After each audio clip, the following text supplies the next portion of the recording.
This week on New Media Tech, we're trying to get back into the groove of a weekly show, and we're going to talk about NAB. NAB is coming up.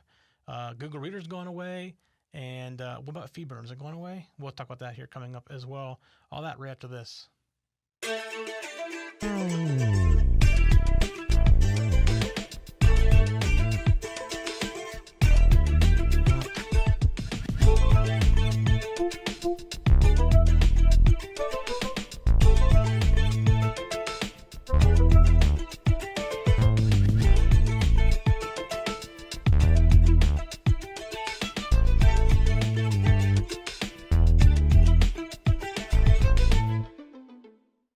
It's time for Media Tech again. This is episode number 5.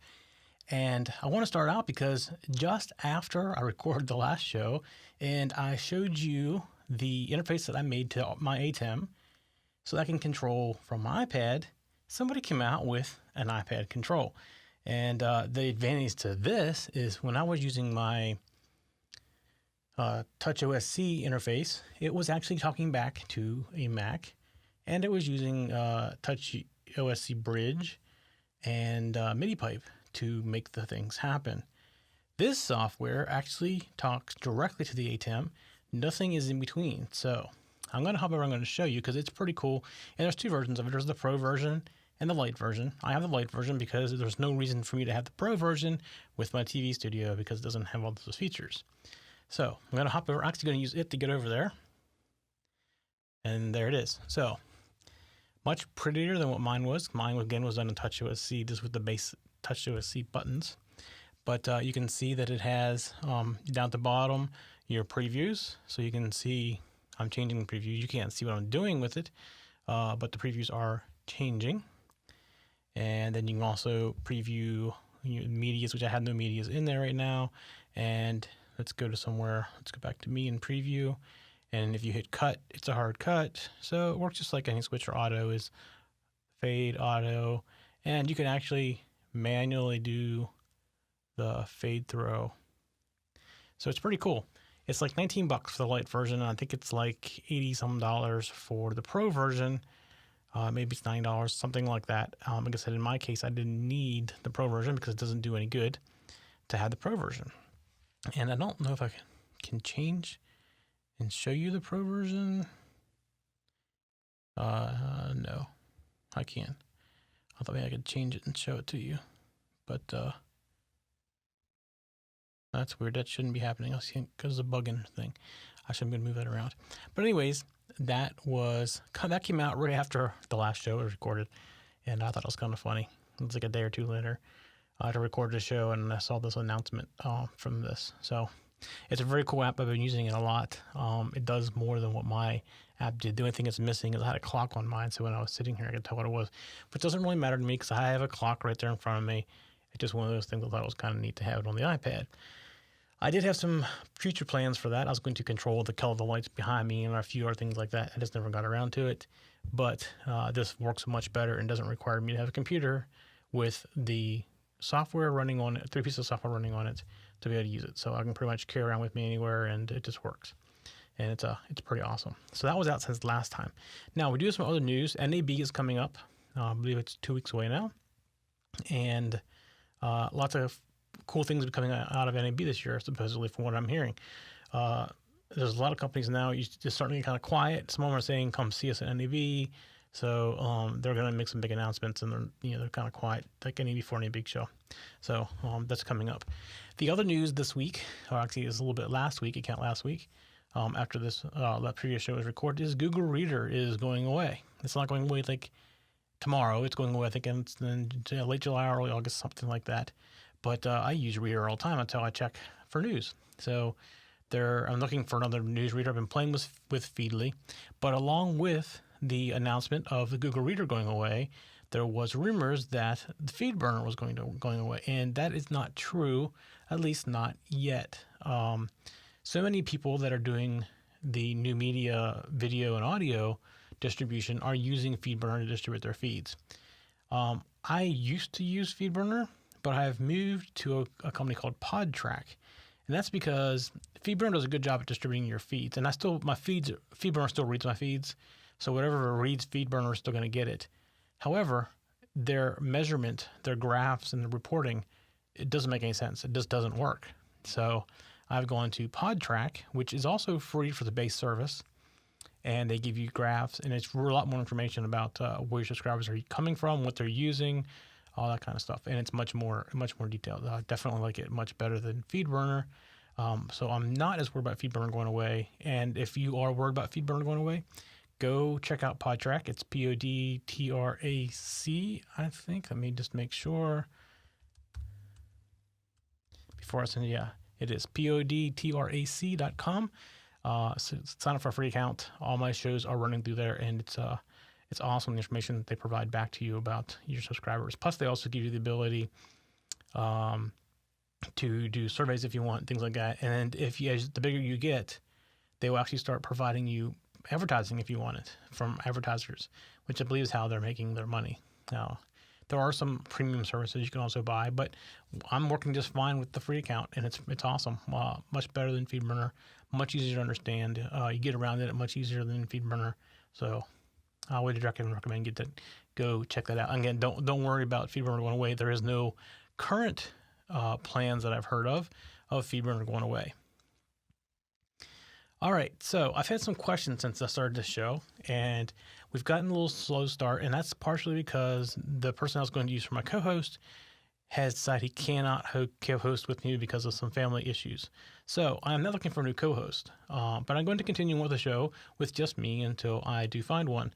And I'm going to talk about that a little bit today. If you are interested, if you do this kind of stuff and you want to be a co-host, and actually you want to be an expert at it. I mean, I'm not an expert at it. I don't consider myself an expert at it. And what I'm giving you in this show is what I've learned through starting this process out. And but if you're interested, let me know. So we did get a little bit of a slow start, and we hope to start picking that back up again. So, but I have been getting some email questions about why did I call it new media tech? Why didn't I call it podcasting technology? Or was there one they gave me netcasting technology, something like that? And I want to explain where I come from with new media versus netcasting versus podcasting. Podcasting's been around for a long time. And if you look at the definition for podcasting, it basically is providing regular content in syndication, like on a weekly basis, however often you want to do it. And it typically uses an RSS feed. And that still exists. I do not think it's dying or dead or in by any means. I think that's still a very valid thing, and that is podcasting. I don't want to limit myself to that, though, because there's so much more. I mean, yes, my videos are delivered through RSS feeds, and that's probably how I get most of the views and listens of my shows currently is RSS. However, I think that's changing with a new Roku app that is out. It's amazing how many people have Rokus and have downloaded and installed that app or that channel to watch our shows. So that's where I think the netcasting comes in. Netcasting kind of combines the podcasting and the streaming side of things. So that's what I consider the all-encompassing would be netcasting. Netcasting includes podcasting. I'm going to take that one step farther. New media includes netcasting and social media and other kinds of new media things. You know, we're talking Facebook or Twitter or, the social networks. I think that new media covers all that because so many people get their videos from YouTube now. We have lots of views on YouTube. That's not our most popular way to watch our shows, but that is definitely a popular way to do it for our shows. And I think that's the way things are going in the future. And that's going to happen, can continue to happen, not just with YouTube, but on set-top boxes as they get more intelligent. Roku's, I don't know where they are as far as compared to Apple TV or Google TV, but they're out there. And it's becoming more and more popular as these devices get spread around. So I'm looking at this show to cover that whole umbrella, not just podcasting, not just netcasting. And I kind of distinguish netcasting and podcasting also. I typically think of netcasting as being a little more than streaming, typically video, although technically my videos are in a podcast form because podcasts can contain video as well. So again, it's just a terminology. I use new media because I want to cover all of that, not just focused on just one of those. So when you come to the show, I look at you as being one of two types of people. Either you're somebody who has a need to build a studio at this point, whether it be video or audio. Typically, I think it'd be probably video because you're getting in the new media. Visual is the way to go. And you're probably a company that has a need to create videos and content for your marketing, for your training, something like that. If you're coming in as a private citizen, I don't want to call this a private casting type thing, because I know I was trying to avoid calling it non-professional, because so many podcasts come out extremely professional, even though that's not what they really do for a living. So I was trying to avoid using non-professional, but I'm going to call them private podcasts. Like, you have a particular thing you have a passion about and you want to talk about it. And so you're coming in one of those two ways. So typically, if you're coming in as an organization, you have some funding behind it and you want to get to a certain point really fast. Where if you're coming in as a private individual, you have something you want to get out and speak about, and you don't have probably much funding to do that, and you want to start small and grow it over time. I'm going to try to tackle both of those situations in this show. So it may be a little confusing until we get past the first few weeks and I start getting things rolling. You may feel like, if you're coming in for professional side of things, that we are not moving fast enough for you. And the problem is, I don't want to move too fast as well. And if that is the case, I recommend you give us a call or an email, and we can work with you privately to either get your studio set up or recommend things like that. We will eventually get to the professional level of stuff, and over that time we'll have content. So the beginner can start at the beginner level and work the way up to the full studio layouts with video cameras and everything else. So that's one of the things I wanted to talk about. And also got the question, why are we doing another show about video, netcasting, podcasting, or whatever? And there's a couple of reasons for that. And I kind of mentioned already, I want to do a bigger umbrella. That's the main reason, because there are other good shows out there, but they don't quite cover the whole range. I'll give you an example. There's a great podcast I watch every week. I try to watch it live if I can, and it's called Studio Tech. And if you go to ttfn.tv, you can watch that there. They're great. They're awesome. The problem is, they're looking at things they're running TriCasters. They're running, $20,000 TriCasters, where I want to cover from somebody who doesn't want to spend more than a headset, maybe starting out. And I'm going to work up to the TriCaster. Yes, I'm definitely going to do that. But I want to cover that whole range. And they focus strictly on video. I think starting out, if you're starting out with something brand new to you, you've never done it before, I would say stick with audio. There's a lot less to learn. It's much easier. It's less expensive, less equipment. And I'm going to go through this whole thing here in the next couple of weeks as well and talk about this. So they're great. If you want to learn, go and watch that. There is another one, the podcast Answer Man. He focuses pretty much strictly on audio podcasting, and he does a great job at it. He's been doing it for a long time, and he knows what he's talking about. So if you're looking at only doing an audio podcast, that's definitely a good resource for you. But what I'm finding is most people want to do a little bit of both. And that comes down to what kind of content you have. Like, we have shows that work good in audio only. For example, Security Decoded works great because it's more of a news show. We're talking about the recent trends in malware and things like that. And you can listen to that while you're driving, and it totally makes sense. But things like Let's Make It, where I'm going to visually show you like things like this, like electronic parts and how to set them up, doesn't really translate well to audio. So this is where you have to decide, what do you want your show to be? And if it's something that translates well to video, then you do video. If it translates well to audio, then you do audio. Some shows can work both ways, and that's what happens with Security Decoded. You get three of us talking in a room together, and it's entertaining visually or audio, either way. So you have to decide that. But starting out, unless you need video, I'm probably going to recommend you start out with just audio. I definitely recommend you go to listen to Podcast Answer Man. It's Cliff Ravenscraft. He's Ravenscraft. Sorry, Cliff. But he's great. He's been doing it for 5 or 6 years, maybe a little longer than that now even. And his journey started out basically where you may be starting out, which is, just a simple microphone and a recording software. He still sticks mainly to audio. He does do some video training materials and stuff, but his shows are almost all audio. And that's definitely another good one, but it doesn't quite fit the demographic that I'm going after, which is I want to cover the whole range of new media, which includes video and audio. There's also another, I think it's Broadcast something, I can't remember what it's called, and I can't even watch it. I have to listen to it because they don't even know how to sync up video and audio from Skype. So that's the kind of show you probably don't want to watch to learn, because they're not going to teach you the right way to make your programs look professional. And in the case where I can't watch it because the person on Skype is talking and they're done talking and the mouse still moving, I just can't watch that kind. It's like watching a really bad, Japanese movie with subtitles, but it's not subtitles. You don't have nothing to read. So if you're reading something, you're distracted. But if you're listening to it, you're not distracted.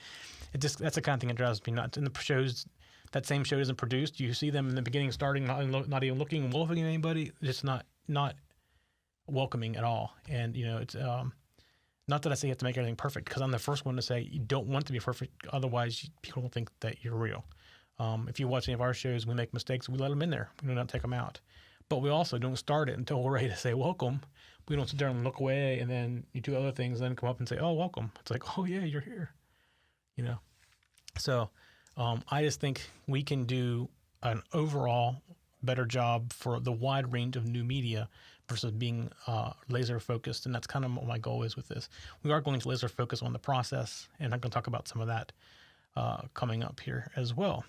So next few weeks, we're going to do this whole starting from scratch. And what I'm going to try to do is try to build a decision tree. So like I said, you're coming in either with a budget and a goal in mind to build the studio, whether it be audio or video, or you're coming in saying, I have something I want to talk about. I have a passion. I want to get out. I want to communicate with people. I want to tell people about this. But I just want to do it in my spare time. So we're going to try to build a decision tree to help explain at what point and what hardware you should buy. So you basically will have this tree you can follow. So like I'm going to start out with just a headset. And we're going to walk you through to show you how to get some free hosting and things like that to put your stuff out there and get you started with just the cost of a headset, which you may already have. And we're going to keep working that up, get to a better microphone, get the better audio equipment, get the better recording equipment. And we're going to work you up step by step as you get the budget to do it. So over time, you can improve your quality. And eventually, if you keep going, you get to the video studio, and we'll be putting out video and audio podcasts. And by that time, you're stuck. You can't get away from it at that point because it's just in your blood. But what sometimes happens is you start recording and you go out and buy this equipment, and it's like, oh, that's a lot of work, and I don't want to do it this week. And yeah, I'll talk about everything I want to talk about. It's getting boring, and you just don't want to go any farther. So before you get to that point, I recommend you start out slow and small without spending much money, and just get started to see what you think of it. And typically, if you make it past like show number 10, you're going to be fine with that. You'll be fine to keep on going. You'll know by 10 if you don't want to do it anymore or not, for sure. Because it is a lot of work. People don't realize how much work it is to put together a show. And, I'm putting together 5 to 6 of them a week right now. And I do have co-hosts on a couple of them, which is greatly, greatly helpful. And they put a lot of effort into it. So I don't have to put all the same amount of effort into it. But we're going to start you out really slow with that. And in that process we're doing this, we're going to put together, I don't want to call it a netcasting 101, but something like a netcasting 101 type thing where here's how you get started. And we're going to put together a series. I'm going to give it away for free, a video series. And I'm going to basically show you a different episode of those. Every week we do an episode. So I just started planning the recording of that yesterday. And hopefully maybe sometime this weekend or so, I can get around to starting to record some of the 101. And it's a lot more interactive. It's a lot more work for me. I have to do screens and stuff like that to show you, do the drawings for flow. And I have it all kind of planned out. But in addition to doing our regular weekly new media show, I will also include that in there. And over the next few weeks, you'll get to see the 101 course. And we'll make it available for free on the website. And anybody can go watch it at any time, all at one time. But I just can't do that right now because I don't have it all done yet. So over the next few weeks, I'm going to try every week to get the next section done, and it's going to just show it on the air. So as I mentioned before, if you're just getting started up, first thing you got to do is figure out what is your passion. What do you want to tell everybody? What do you think about during the day? Or what do you think about when you're watching TV? What's the kind of things you like to do? You like to ride a bike, which I don't know how that translates to a good show, but it really possibly could because of the equipment and everything with the bikes and things like that. But that's the kind of thing I'm looking for. What's your hobby? When you're not working, what do you think about? What do you want to be doing? It could easily be literally watching TV. And I'll tell you why I mean that is we just started a show a couple weeks ago around American Idol because we are fans of American Idol. And my wife's been a singer all her life. She sings every week in a band. I've run sound now for bands for 20 some years. More than 20 years. and done studio work. So I mean, I've been around it, and music is part of what we do every day. And American Idol, we're definitely fans of it. They do a nice job. X Factor, we're good fans of that too. Not so much of a fan so far for the voice, just like the style of the singing off and things they do. I don't feel like they get the real talent out of the person and don't work with them enough. But anyways, we started an Idol fan show, and it's every Thursday night. And that's from watching TV. So if that's your passion, you could start another fan. It's a kind of fan cast. It could be a show. I mentioned before about Cliff Ravenscraft. That's how he started, was doing fans. So I think it was Lost or something, some show like that. And they were doing this fan podcast for Lost. And they've done tons of them now. I've seen Desperate Housewives out of them and a couple other ones. So that's the kind of thing you have a passion for.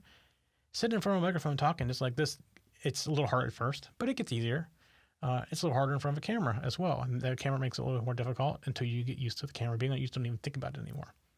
So that's the kind of thing you got to think about is, what is my passion? Now, if you're listening to this and you want to start doing something like this, you probably already know what that passion is. So that's a good thing. So that's the first thing you do. You get your passion. And I mentioned before, start out with audio only. So if you already have a headset, like a computer headset, I should have brought one in here with me to show you. Just a little $25, $30 headset. You can go get them at Best Buy, or probably even Radio Shack has them, I would imagine. And you can record that. Now, that's not the best, but it's going to start you out very inexpensively. You can download some free software, which we're going to talk about next week, to start recording your podcast right on your computer. I don't recommend long-term recording to the computer, but we will talk about that as we go forward with additional equipment. But starting out on the computer works just fine. You just got to make sure you save things often.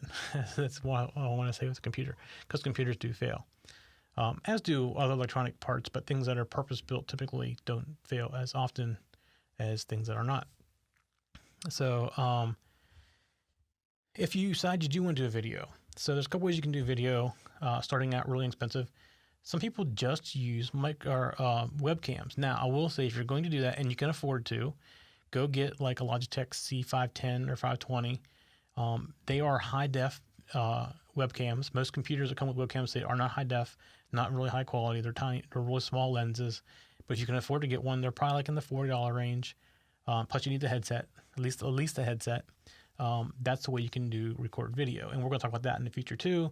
And then you can get, as you grow, you can add another one and some software to help you switch between them, which will allow you to do a guest. So we're going to do this tree. You start out at this level, and the next step up is this, and it's how much it's going to cost you. And the next step up we recommend is this or this, depending on what you want to do and how much it's going to cost you. And then we're going to keep going on this tree, and we're going to draw this tree out until we get to the point where you're at the end of the tree and you have everything you need to do a complete studio. And that's part of what we're going to try to do throughout these courses and this show as well. So I want to talk about a few things that are upcoming, and I don't know exactly when this stuff's upcoming, but I'll tell you things that are on our list. This audio versus video podcast. If you're doing an audio podcast, but you want it to be relevant for audio as well, which you should always try to do that if you can. Like I said, some shows that require things like this, they're just not really relevant. But an example would be Security Coded. It's interesting whenever it's visual, but it's interesting also when it's audio only. So there's things you can do to make it fit both of them as well, and it just doubles your audience. I don't want to say it doubles your audience. It just doubles the distribution of your show. So you have people that have it on audio and have it on video. We'll tell you, Security Coded, we get as many downloads through Stitcher as we do Stitcher alone as we do all the videos. And we get audio downloads also through iTunes. So it goes both directions. It doesn't necessarily work exactly equal. So that's the one thing we're going to talk about. We're going to talk about how to get the word out about your show. There's some typical, real easy marketing things you can do, ways you can find people to help get the word out, how you distribute your show. And that goes to, we distribute like to Stitcher, to Microsoft, and it goes to Zune into the Windows 8 and Windows 7 phones. And to BlackBerry. I know you think BlackBerry is dead, but we get a lot of listens through BlackBerry. So we do have all these different places we distribute things through. We're going to talk about how you distribute all that stuff. We're going to get in. When we get in the video, we'll talk about a green screen. You can't really see it from where you are, but the green screen, we have a green screen wall over here that we can do that. How to get the video from computer to video, and I'll give you an example. What that one is, I showed you earlier on my iPad. The way we do it is we actually have an Apple TV attached to our ATEM, and we can AirPlay, and we can do that from an iPhone, an iPad, and a Mac, and it just makes it easy to put our stuff onto the screen.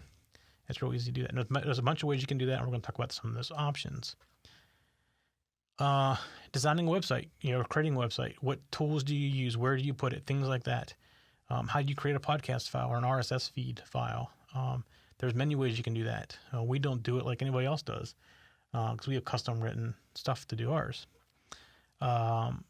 Software to use for audio recording. We're going to go through a minimal and audio and video setup. The minimal things you need, which I've already told you, a headset. You can start with a headset and free audio software. That's your minimal. Expanding your passion, figuring out who your target audience is, things like that. This is more like the marketing side. Mobile video, where you want, do you want to have to be able to be portable to do your show, or can you do it in the studio? Things like that. As you grow and you get an audience, what do you about chat rooms? We have a couple of different options with that, where I'm looking at changing our current one to something else. So that's another option. How do you engage your audience, keep them engaged? Comparing different kinds of microphones. This isn't the really condenser versus dynamic comparison, but we have in this studio, actually this is a Howe PR40, and right here, this is an Electro Voice EV20. And we have out in the other room a Shure broadcast mic, and then we have lavs, and we're going to talk about all different patterns of microphones. We're going to do a whole different discussion of different types of microphones, why you don't want to use condenser mics, and we'll demonstrate that. We actually have some USB condenser mics, and we can plug in and let you hear the difference in how they sound and things like that. And we'll go through all the different kinds of microphones. That's a whole week in itself right there, easily a whole weekend. So, how do you get feedback from your audience? Which is something that actually I have struggled with, and I still do struggle with, because I have some shows that get really great feedback from my audience, and I have other shows that get none. And I like, even the ones that get more downloads, I don't get as much feedback as the ones that get less downloads. So I'm still struggling with that one as well. But we have some things that we found out that work a little better than other things. But I know I don't have all the answers. So hopefully this turns into a more interactive type thing where we can all talk together. Maybe start getting people in the chat room. This show isn't done at a regular time, so I can't give you a chat room at this point until I get a co-host that says I'm available at this time every week. And at that point, I'll put it down in stone, and we'll try to start building a community around it. We'll talk about headphones, in-ears, like these little things right here, like I have in my ear, and regular headphones, why they are important to have when you do a show. How you handle multiple shows. And this is something that I'm learning the hard way about, because, like I said, right now we have six shows a week. 2 of them are always batched. So we do multiple shows at a time. They're the ones that are done on the green screen. And I just recorded one. It was like 20 episodes. They're not time sensitive in any way, but I had 20 things that I want to talk about that I knew about. So I basically set the studio up. I had to face the cameras all that direction, change the lighting around a little bit, and I shot 20 shows in a row. And I go edit them all and render them all, and they're all out there waiting right now in the queue to be released. And that's called batching. So I did 20 shows with that one. The Security 101 show, I just did like 12. And again, not time sensitive. And that show, if there's something time sensitive, we do inject a new release before the other ones come out. So if there's something security related coming out that everybody needs to watch out for, some kind of new scam going on, something like that, we'll release in the middle of that. But I batched that. I sat in here for an hour and a half and recorded all those shows, and then went and edited them all and did all that together. So 2 of them are batched. That's how we handle those 2. But we have 4 of them that are weekly that are typically not batched. This show is typically not batched. I am going to do 2 shows tonight, just so that I'm like I said, I'm getting ready to go away for a week, and I want to have one in the queue, ready to go when I'm gone. So I'm pre-recording a show. So I'm doing, that's a little bit of batching. But like Security Coded is recorded live. It's live on the stream. People in the chat room. Let's Make It is exactly the same way. That's the one I'm getting a lot of feedback from. It's working great. I don't know why I'm getting so much feedback out of that one. Security 101 is by far our most popular show by download. And that follows up by Let's Make It number 2. So those are our shows for the week, that we do live. We have the How to Fancast. This is our 3rd week, and it's catching on. And the thing with the How to Fancast is it's only limited time. It's 12 weeks long, and then the show's over. So we'll see how that works out. Okay, outsourcing the mundane stuff. Now, I come from an internet marketing background, did it for quite a few years, and did well with that. And I could not have done well without outsourcing. That's where I learned outsourcing. So I'm just starting to do that. This comes down to a trust issue. Do you trust somebody else to run and put up your shows? So in my case, I don't really trust anybody else to edit it. And it would make sense for our weekly shows to have somebody else edit it. For the batch shows, it would make sense possibly to send it out to somebody. You give them all the stuff, they go work on it, bring it back to you. But the live shows, I pretty much leave this room, grab the recorder, the SSD recorder, go to my Mac, copy it on the Mac, and I edit it right then, set it in the render queue for the night, and leave. And the next morning, everything's done, and it's all up online. I couldn't do that if I had somebody outsource it. So that's something that I could not do. But there's a bunch of other things I do, some of the social media management, some of the website management, that I could outsource to somebody as long as I would trust them to have those keys to do that. And I am going to start doing that. So it's going to help relieve me some where right now I get out there and I start rendering the video. The next morning I get up and I have to go basically put in the information, all the files where they belong, but it's not in the RSS feed yet. Because I have to get it to YouTube first because the website points to YouTube, and then the RSS feed points to the website with the show notes. So it's like one of those things where it has to wait in line.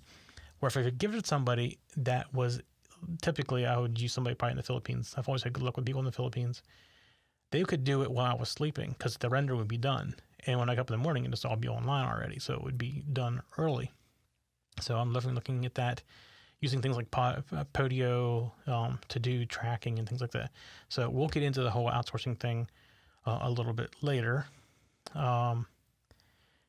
Point to multi-point meetings. This is like something that we do as not necessarily as TechZen TV, but we do it as Crazy Eye Studio. TechZen TV is part of Genius Idea Studio. Genius Idea Studio has Crazy Eye Studio, which is the video and photo studio. Also, we have an audio studio here. We can bring in bands and record stuff. And there's a couple other companies that are underneath Genius Idea Studio. But as Crazy Eye Studio, we go out to events and we can do, like, if you have one speaker, but you have, say you have a speaker in New York, but you have an office in like Washington and Los Angeles, and you want to put it up on a big screen for everybody that works there. We do broadcasts like that. And that's where we'll talk about how we do that as well. We're going to talk about live streaming. We do live stream most of our shows, and if our shows are not live, we actually do reruns 24 hours a day. So we're constantly broadcasting on the stream. We've been having some problems with the stream staying up recently, but we do constantly broadcast on the stream, and we use VLC player, and we just randomly pick a show out of the list of all the shows we run. Every time we do a new show, we put it up in there, and it just randomly keeps picking it. So it's like running a reruns loop constantly when we're not on the air. So that's what we do with that. We'll talk about live streaming, though, and you just have to be live all the time, but we just do it that way. We tracking listeners. I mentioned earlier PodTrack. I use PodTrack to track the listeners. It tracks the downloads, it tracks the subscribers, all that. It does not track the plays from our apps, but the apps themselves do track the plays. So we get that information back from there. And we do not currently track the views on YouTube. I know YouTube's tracking it, but we don't put it in anywhere and put it into our total views anywhere. That's something that's coming up in our software that we've written. Talk about show artwork. Recently, some changes in show artwork. We'll talk about that. Distributing information about press releases, playing sound effects, some of the software, screencast software, streaming from the iPad and the iPhone, moving RSS feed from one person to the other, which I recently did that. So this is a good example. I used to be on feedburner, didn't like it, went to PodTrack, and I figured out how to tell iTunes that my show moved. And it's not actually that difficult as long as you have access to the RSS feed. How to use common hardware like compressors, delays. I think of that like the Behringer Shark, which is what that one broadcast show I was talking about needs to have. DI adapters to change from balanced to unbalanced, all kinds of stuff like that. We're going to talk about all the different stuff because I'm assuming if people are coming here probably don't know anything. And starting out with this headset, you don't even need to know that because that's something that's going to come in time as you start to get a little bit bigger and you move to an actual soundboard versus just a headset, things like that. So, which would happen pretty quickly probably. And we'll talk about that as part of the decision tree as to where you want to go and what order you want to do things in. So that was pretty much what I wanted to do this week. I was going to kind of give you an idea. And like I said, I'm looking for a co-host at this point. I am going to start doing regular weekly shows. I've been trying to do anyways. Sometimes not exactly on the week, but whenever I get the regular co-host, I will be able to pick a night and say this is our day, whatever it ends up being, and say this is when we're going to do it every week, and I'll be able to put it out there, and we actually can do a live stream. I definitely would appreciate feedback. If you have some, you can go to tech-zen.tv, and if you go to New Media Tech on the front page, you'll see on the right-hand side at the bottom all different ways you can contact us, from our Facebook fan page to the Twitter to the Google Plus page. We have a ton of different ways. We even have a phone number you can call. And something else we'll talk about is, how do you set up all these things and what's it cost? And the example of the phone number doesn't cost us anything. It's a Google Voice number. We don't. It's just set up for a voicemail. So you call and leave a voicemail. It emails us a translation and the MP3 file of your voicemail, and we have it for a future show. If you want to show us your studio setup or have questions about studio setup, you can create a video, send it up to YouTube, send us a link to it so you can watch it, and we may put that in a future show. Get that out there so people can see what other people are doing. Because our whole goal here is to share information and help to train people on getting started on distributing their podcast or their netcast or however they want to do it. Basically the new media. I'm gonna keep trying to keep focusing this on the new media because that's what it is now. It's delivering videos via Facebook, delivering videos via YouTube. You can deliver them via podcast and RSS feed still, and that's still a very popular option. But I think the new media distribution method is going to start catching on a little bit more as we go on. You see how fast social media is catching on, mobile devices are catching on. So all this stuff is starting to take off, and podcasting, I don't think it's in danger of going away. I just don't think it's the only option now. And my whole point was that. So if you're watching us on YouTube, please do the little like thing at the bottom. Do a little check. That helps us out. If you have some friends that you think would be interested, there's a little share button on YouTube. And definitely hit the subscribe button. And if you're watching us from iTunes, while you're in iTunes, can you go to our show and put a comment and a rating in there for us? That helps us get up in the ranks. Because basically, if you don't have any comments or ratings, you're very hard to find in iTunes. The same thing goes with Stitcher. If you listen to us on Stitcher, it's exactly the same thing. You have to go out and help us out there and give us some ratings and comments. Otherwise, we just don't show up, and nobody ever finds us. So by adding ratings and comments, we show up much quicker in the list right there. All right, that's it for this week. My name is Mike Myers, and this is the New Media Tech Show, and we'll see you next week.